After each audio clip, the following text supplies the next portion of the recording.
Thank you, Tom. All right. So, Stacy, just introduce yourself and tell us a little bit why you're excited about this project. Well, I'm Stacy Wagner, and I'm currently the director of the Red Wing Collector Society here, as Tom shared. Due to many of the complicated issues of the convention, for those of you that are not aware of the convention, we have a in-person live auction, we have a show and sale, we have seminars, we have chapter meetings, we have all kinds of other events and activities going on. We attempted to wait as long as we could to be able to hold our convention, but unfortunately the facility that we hold our convention in, their social distancing guidelines are not in any way able to be used with the type of audience that we would be expected even with the coronavirus going on. We had already had several hundred people registered for convention. So the board made the decision at this time to not have an in-person event. There was some discussion of online events, but we haven't made any final decisions about that, because we were really hoping to be able to still have some sort of in-person activity. In addition to that, we attend St. John's Church here in Red Wing, my husband and I, and we have not missed a Sunday service. We have, through sheltering in place and being safer at home, and even now that church is open, we're still doing church online. My husband went from having a plain computer and a old webcam to now a whole new setup. So we've all been learning here on the fly. So I'm in no way some sort of licensed expert, but I have a lot of experience. Sorry, my daughter needed to come in. She locked herself in the garage. So I think that, I think a lot of people have been integrating with technology and watching all kinds of seminars and edutainment and all kinds of things via services like this, Zoom, Facebook Live. So I think it's a good opportunity. So I kind of want to be involved in this group, more so for just the experience and being able to sort of lend Tom my 20 plus years of event planning experience. Prior to working here at the Collector Society, I worked for Firehouse Magazine and managed over $50 million of exhibit space annually. And I've managed exhibit space for DBI Sala, which is now 3M Corporation. So I've had a lot of meeting event experience in dealing with people with all age groups and experience levels. Thank you, Stacy. Yeah. Still not got any more participants, so we'll just go ahead here. We've got a rough idea what we want to do, and I again repeat, we want to try and set out what we think can get done and get done relatively easily. And then once we got that sort of solidly comfort level ready to go, we can add some other assorted bells and whistles to try and make it more interesting. So what I'm going to do now, guys, is guys and gals, I'm going to share my screen and we're going to go through the agenda.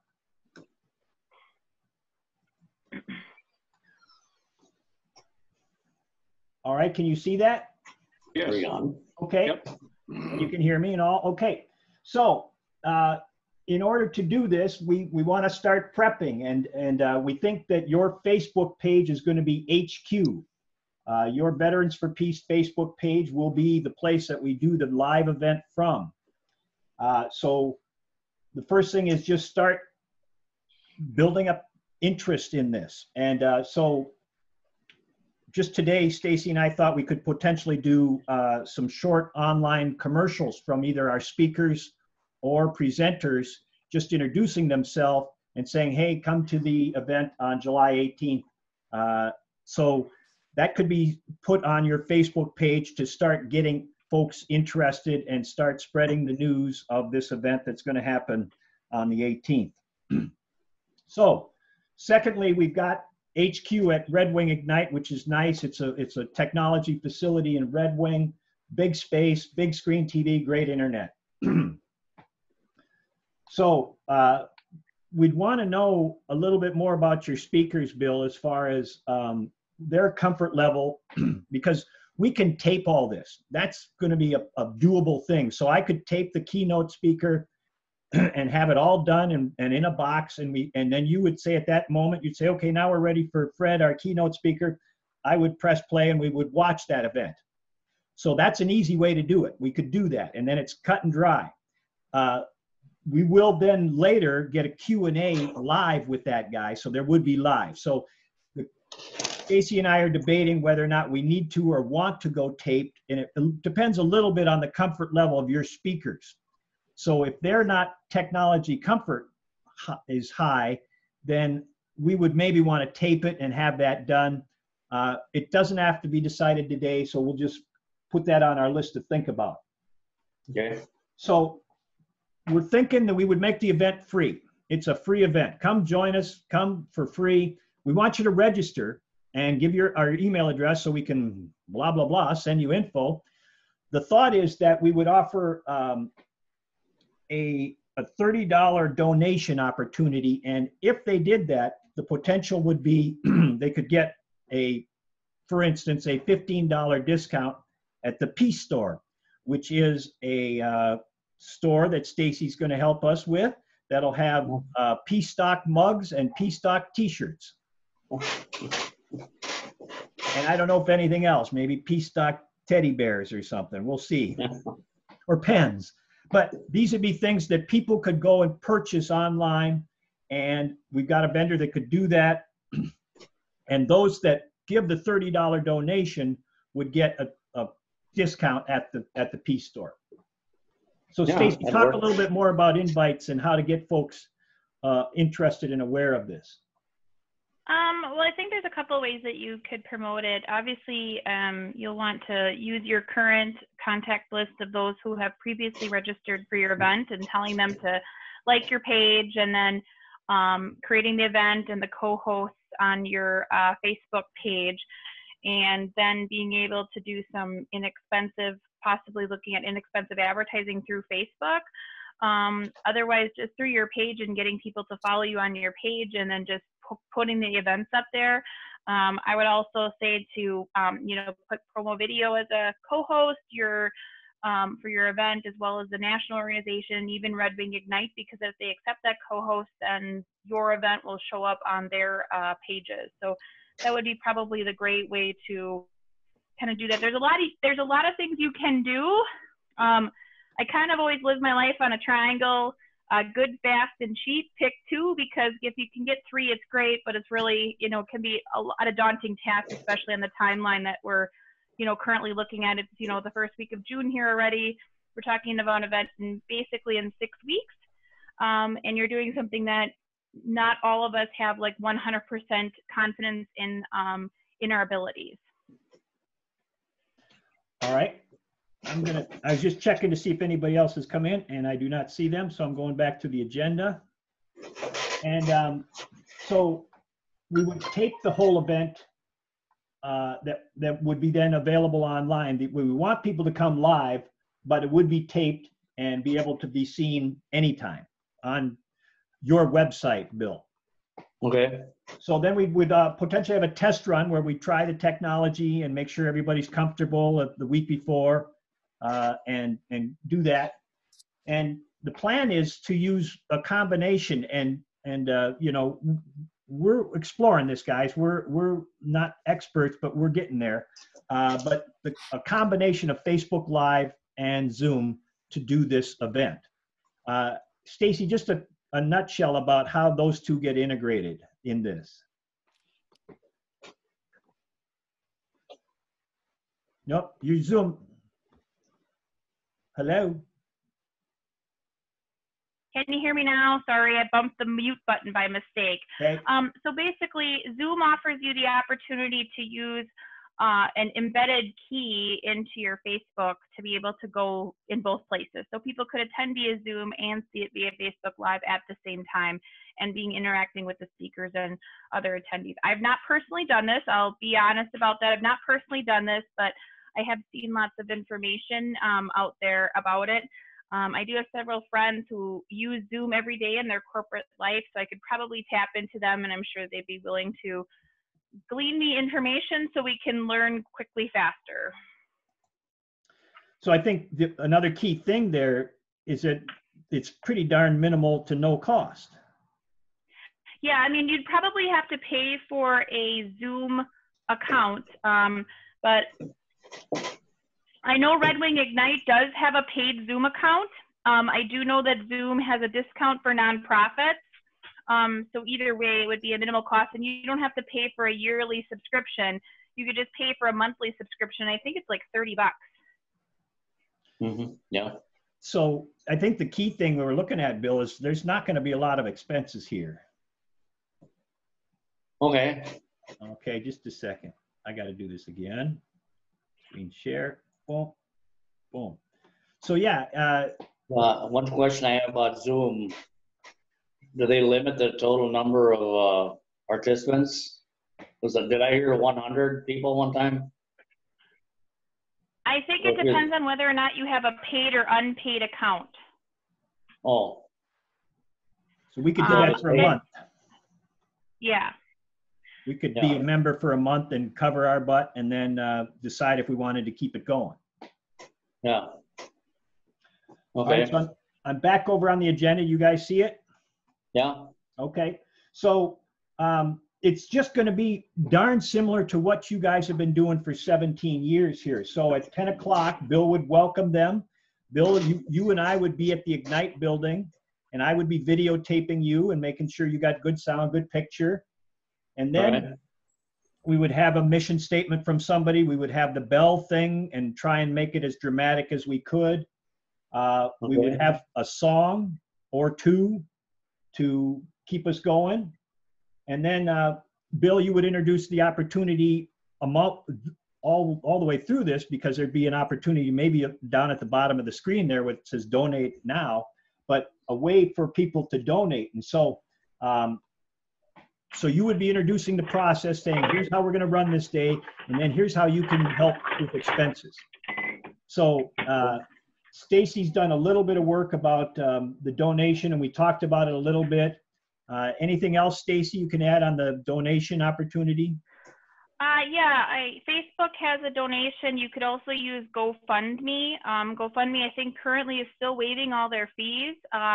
You could also look at Everbright as a possibility to get the revenue from a registration, if you will, like Tom was talking about earlier. I think there's multiple ways to glean revenue from potential attendees, either through donation or registration, or a combination of those things, plus a potential, Peace store, if you will.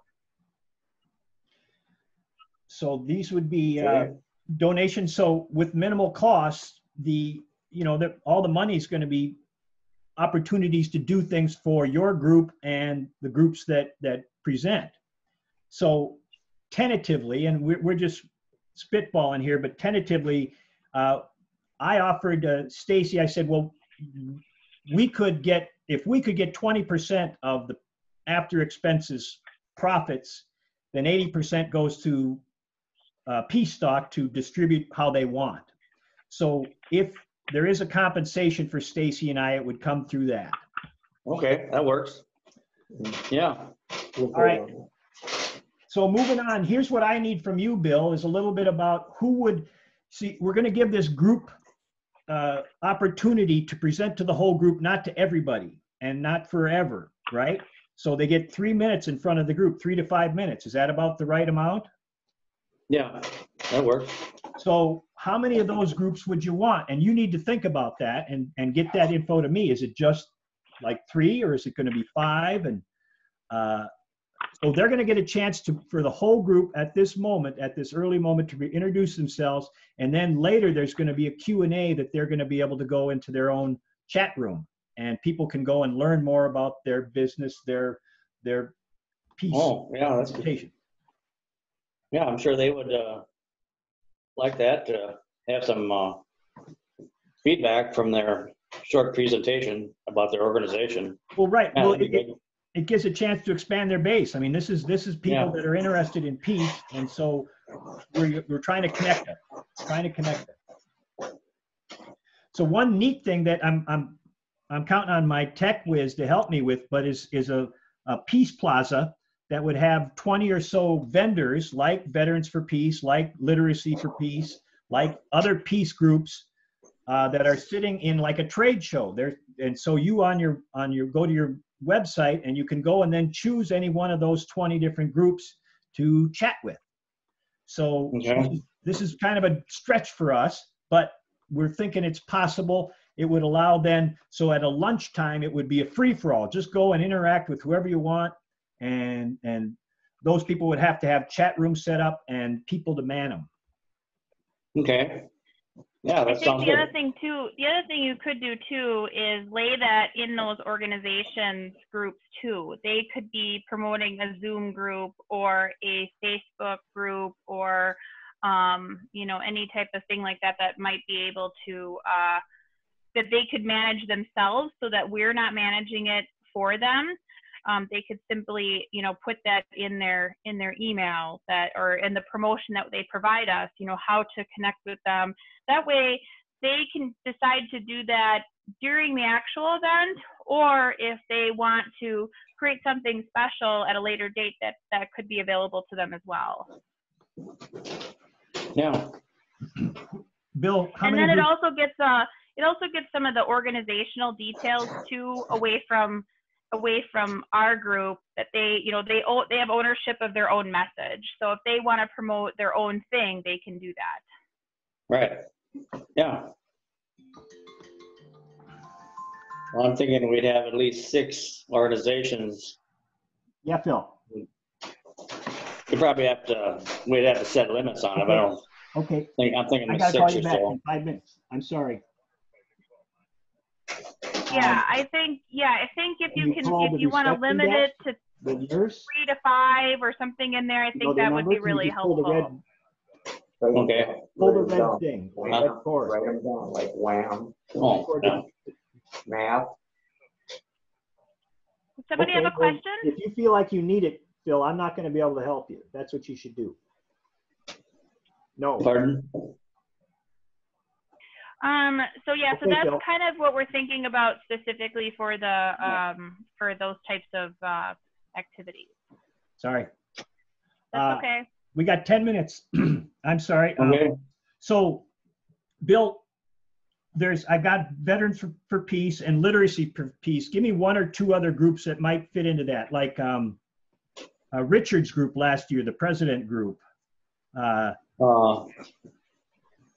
Well, it'd be Women Against Military Madness, WHAM. Good. National VFP. Yeah, National Veterans for Peace. Okay. There'd be Minnesota Minnesota Alliance of Peacemakers. Let's see. Okay. Ask Bill if he wants to get in his group, his Northfield group. Yeah, maybe Bill McGrath would have a group from Northfield come in. That's Are you another there, Bill? Veterans for Peace. Are you still there, Bill? Yeah, uh-huh. Would you have a group that want to participate in this? I'm having some trouble understanding the idea, but I would bounce it off of them, see the level of interest. Mm-hmm. Yep. All right. It's good to explain this, Bill. It would be an opportunity for you to meet these people that are coming to this peace conference. So you would have a little presentation about what you do, and then you would go, and then later there would be a chance for anybody to go to any of the presenters they saw. So people could come and start chatting with you or Zooming with you. We're not sure how that's going to work, but we will set it up. So technology is not a problem, but it's just a chance for you to expand your base and educate folks about what you're doing. Yeah. Okay. They could also join our virtual store too. You have one already? No, they could join our virtual marketplace on their own behalf too. Is that already a thing that's happening? Your virtual marketplace, or the one that we're creating? Yes, the one you're creating. Gotcha. The Peace Plaza. Yeah, there you go. Okay. Stuff in the car and everything. I'm going to finish up with the agenda here, guys. It's basically the same afternoon as you've been doing. So we have a lunch break where we possibly could have the Peace Plaza. Bill welcomes them back, a song. We have to meet some more groups. We have another keynote. We have a breakout time, a song, and then closing. that's the basic. And there's bells and whistles that we can do, but I think at the basic level, it seems doable. And so we got to just scale it up and see how many folks we can get to come. And so short-term, Bill, I think I'd like you to discuss it with your members and make a final go, no go. And let's plan on a Monday call of next week, if that's all right. Perfect. Okay, next Monday, Yep. And that will be 11 o'clock again? Yep.